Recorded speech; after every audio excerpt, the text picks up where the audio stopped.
when Thor lifted 2 Mjolnirs. When this happened, that when Thor sacrifices everything, impaling himself on a burning world for knowledge. He offers his eye and the last piece of Mjolnir, despite the agony, to end the war. As his hammer melts and he's hurled like a comet, his roar shakes Asgard. His suffering finally brings the answer he sought.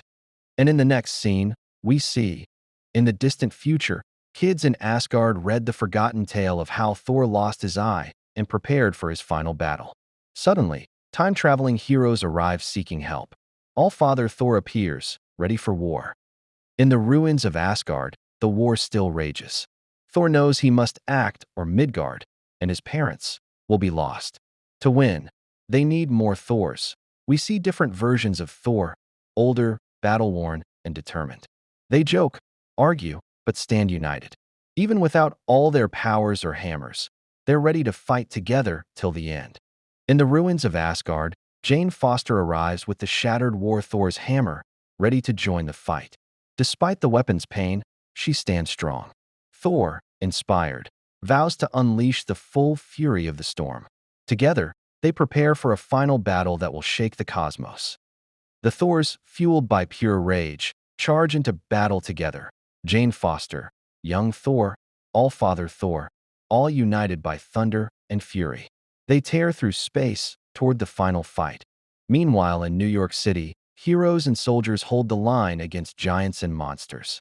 Bullets fly, fire rains down, and the war rages on, block by block, with no one willing to back down. The battle for Midgard intensifies as heroes fight side by side, pushing forward block by block, even against towering frost giants. The Jotuns declare Midgard theirs, but Spider-Man and others refuse to give up. Captain Marvel blasts through enemies, mocking their leaders. The tide turns as Laufey's forces weaken. His so-called allies fall, leaving him alone in a losing war. Laufey is standing there, crushing someone, and says he never had allies. He never cared about Malekith or his plans. He just wanted to freeze all of Midgard. Then he pulls out the casket of ancient winters, the one thing Loki stole from Asgard before Laufey ate him.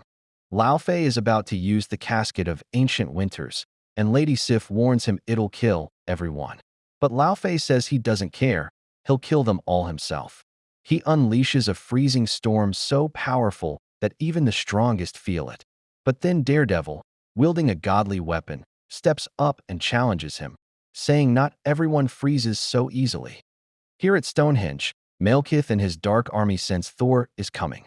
Someone warns Malekith to run because the war is lost. But Malekith smiles. He's ready for the final battle. He wants to kill Thor right in front of his loved ones, calling it his blood masterpiece. Thor storms in, furious, shouting at Malekith that he's come for his parents, and for Malekith's head. Malekith is surprised because only Thor should be able to break his magic barriers. But the Thors tell him they're all Thor in spirit. Malekith just smirks, saying he's not alone. He's brought more than just dark elves. Malekith reveals his new weapon, the symbiote of Null, powered by his magic. He calls himself the Butcher of Thors and orders his creatures to kill Thor's parents while he claims the Thors for himself. The Thors arrive, ready to fight, each taking on the enemies. The air itself turns freezing cold as the battle begins. Daredevil, struggling in the freezing cold, throws the godly sword at Laufey. His body is slowing down, but he hopes his aim is true. The sword hits Laufey, but barely hurts him. Laufey mocks him, saying it felt like nothing. Now Daredevil knows. He'll have to finish this fight with his fists alone. Laufey unleashes chaos, calling for the icy ruin of Midgard. The heroes feel hopeless in the freezing storm. But suddenly, something else stirs, a storm unlike any other. It came from the depths of space or the heart of the sun, too powerful for words. A cosmic storm, the kind that could end everything. The battle rages on as the Thors fight desperately. Jane warns that the Valkyries are gone. If any of them die, they're truly alone. Thor calls out Malekith for causing so much death just for his sick pleasure.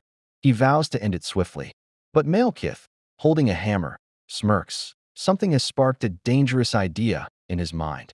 Malekith attacks, reminding Thor how he once cut off his arm. He grabs a hammer, turning it into a twisted black weapon. calling it the Black Hammer of the Accursed. He boasts that Thor's end is near, but the Thors fight back, saying they're much harder to kill than he thinks. Malekith mocks Jane and Thor, saying her hammer is falling apart. But Thor suddenly punches his own hammer, shocking everyone. Malekith thinks Thor's gone mad, but Thor roars that madness is what it takes. He unleashes his berserker fury, calling on the thunder within his fists, ready to beat Malekith down, even with a shattered hammer. Malekith is about to kill Thor, and everyone's shouting that he needs to wield the Mother Storm. Thor stays calm. He's smiling. Malekith mocks him, saying he's just fists and thunder, but Thor grabs the sword and says he doesn't need fists or thunder.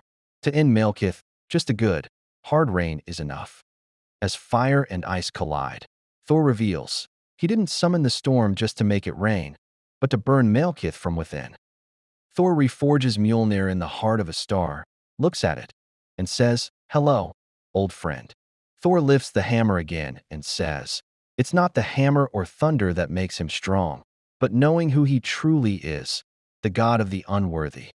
Thor smashes down with all his fury and declares, this is the end of this Thor-damned war. Jane tells Thor, the hammer doesn't make the god makes the hammer. Then she throws the cracked Mjolnir one last time, straight into the mouth of the Frost Giant King. The Frost Giant King swallows the broken Mjolnir, but it explodes inside him, tearing him apart from within. Then Loki walks out of the wreckage, holding the hammer, and mocks him. What's the matter, father? Was it something you ate? Malekith loses everything but still rages, saying he doesn't need a sword. He'll choke every god with his bare hand. Thor tells him it's over, but Malekith screams that war must never end. It's all he knows. Then, as he tries to command his beasts one last time, they turn on him, sensing his fear. A winged white tiger battles multiple dogs in a chaotic mid-air brawl, while a purple-skinned figure screams in pain in the background. Heroes celebrate the end of War of the Realms as Wolverine and Daredevil reflect on their struggles, while Venom hints at the coming carnage. The first image shows the conclusion of Jane Foster's Thor era and new beginnings for Loki and others, while the second depicts a brutal airborne battle between a winged white tiger and several dogs, with a purple-skinned figure in distress. The first image shows a majestic Thor presiding over a new era amidst a grand, prophetic setting, while the second depicts an intense aerial battle between a winged white tiger and multiple dogs attacking a screaming figure.